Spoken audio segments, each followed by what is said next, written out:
बोले शंकर भगवान की जय, भगवती मैया की जय, गणेश भगवान की जय। श्री शिव महापुराण के अंतर्गत रुद्र संहिता जो कि द्वितीय संहिता है और इसके खंड युद्ध खंड जो कि पंचम खंड है, इसके अध्याय 22वें में आज हम प्रवेश करेंगे और जिसमें वर्णन है श्री शिव और जलंधर का युद्ध।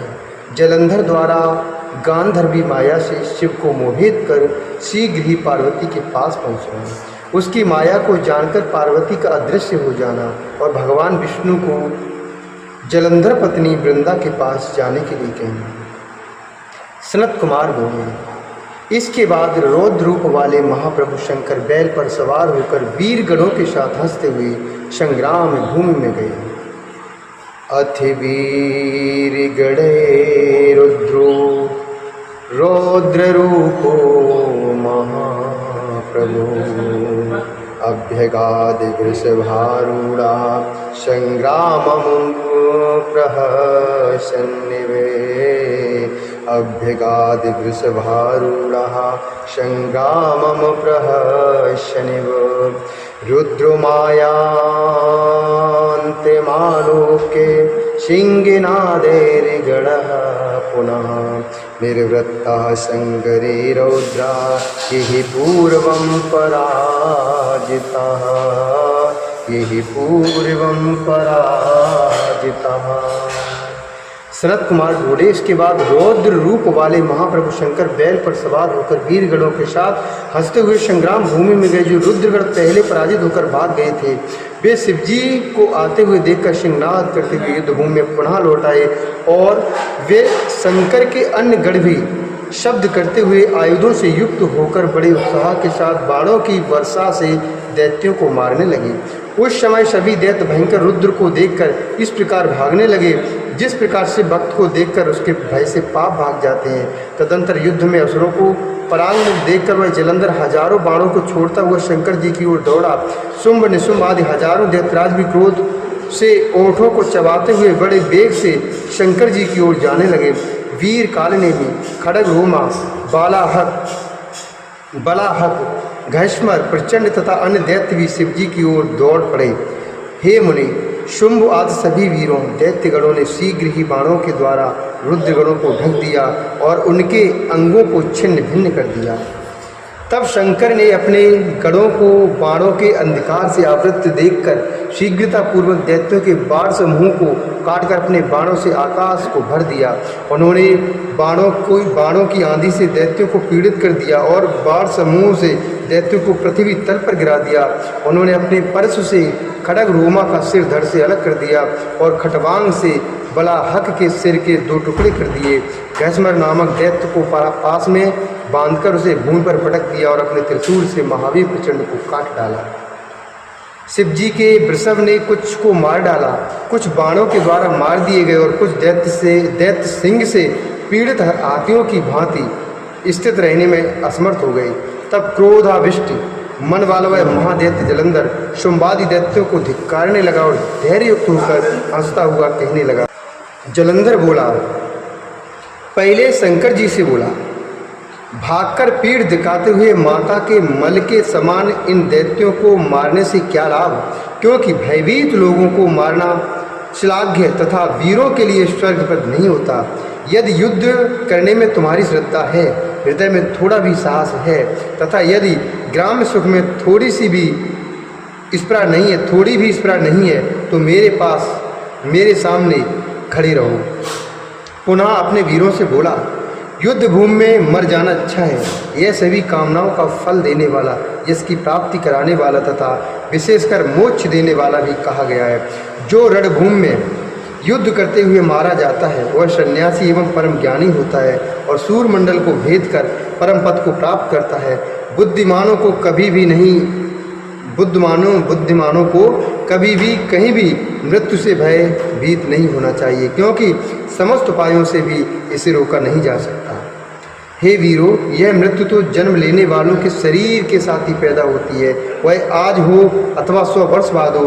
प्राणियों की मृत्यु तो निश्चित है, इसलिए मृत्यु का भय त्याग कर संग्राम में प्रसन्नतापूर्वक युद्ध करो। ऐसा कहने से इस लोक में तथा परलोक में भी निसंदेह परम आनंद की प्राप्ति होती है। सनत कुमार बोले, हे व्यास, ऐसा कहकर उसने अपने वीरों को अनेक प्रकार से समझाया, किंतु वे भय के कारण धैर्य धारण न कर सके और रण से भागने लगे। तब अपनी सेना को भागती हुई देखकर महाबली सिंधुपुत्र जलंधर को बड़ा क्रोध उत्पन्न हो गया। इसके बाद क्रोध से आविष्ट मन वाला वह जलंधर क्रोध से वज्र की ध्वनि के समान कठोर शब्द करके युद्ध मुंह में रुद्र को ललकारने लगा। जलंधर बोला, हे जटाधर, तुम आज मेरे साथ युद्ध करो। इन्हें मारने से क्या लाभ? यदि तुम्हारे पास कुछ बल है तो उसे दिखाओ। सनत कुमार बोले, ऐसा कहकर उस महादैत्य जलंधर ने 70 बाणों से अक्लिष्टकर्मा वृषभध्वज शिवजी पर प्रहार किया। महादेव जी ने अपने तक न पहुँचे हुए जलंधर के उन बाणों को अपने तीक्ष्ण बाणों से शीघ्र ही हंसते हंसते काट दिया और 7 बाणों से उस जलंधर दैत्य के घोड़े, पताका, छत्र और धनुष को काट गिराया। हे मुने, शंकर के लिए यह अद्भुत बात नहीं थी। तब कटे हुए धनुष वाला तथा रथ विहीन हुआ सिंधुपुत्र दैत्य जलंधर गदा लेकर क्रोध के साथ वेगसी लेकर शिवजी की ओर दौड़ा। हे पराशर पुत्र, तब महान लीला करने वाले प्रभु महेश्वर ने उसके द्वारा चलाई गई गदा को शीघ्र ही सहसा 2 टुकड़ों में कर दिया। फिर भी वह महादैत्य क्रोध में भरकर अपनी मुष्टिका तानकर उन महादेव को मारने की इच्छा से बड़े वेग से उन पर झपटा। इतने में अक्लिष्ट कर्म करने वाले ईश्वर ने अपने बाण समूह से शीघ्र ही उस जलंधर को ऐसा कोष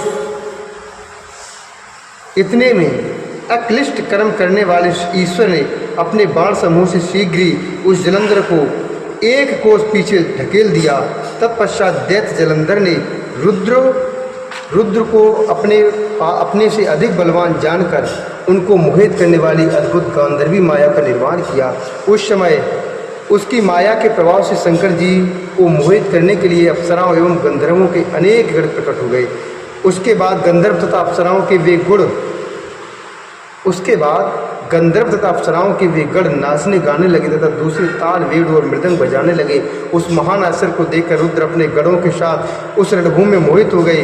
उन्हें अपने हाथ से अस्त्रों के गिरने का भी ध्यान न रहा। इस प्रकार रुद्र को एकाग्रचित देखकर काम के वशीभूत वह दैत्य जलंधर बड़ी शीघ्रता से वहाँ पहुँचा जहाँ गौरी विराजमान थी।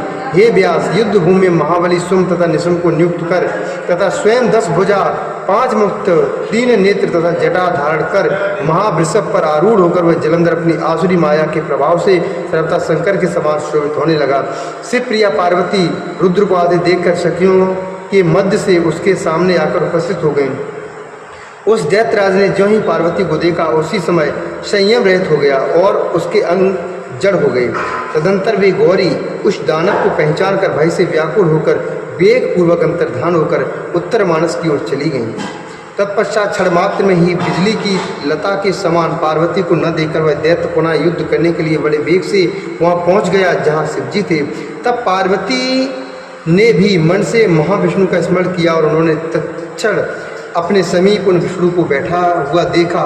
तदंतर जगजननी शिवप्रिया पार्वती हाथ जोड़कर प्रणाम करते हुए इन विष्णु को देखकर प्रशंसित होकर उनसे कहने लगी। पार्वती जी बोली, हे विष्णु, विष्णु जलंधरो दैत्या कृतिवान् परमाद्भुतं तत्किं न विदितं ते अस्ति चेष्टितं तस्य दुर्मतिः। तत्किं न विदितं ते अस्ति चेष्टितं तस्य दुर्मतिः।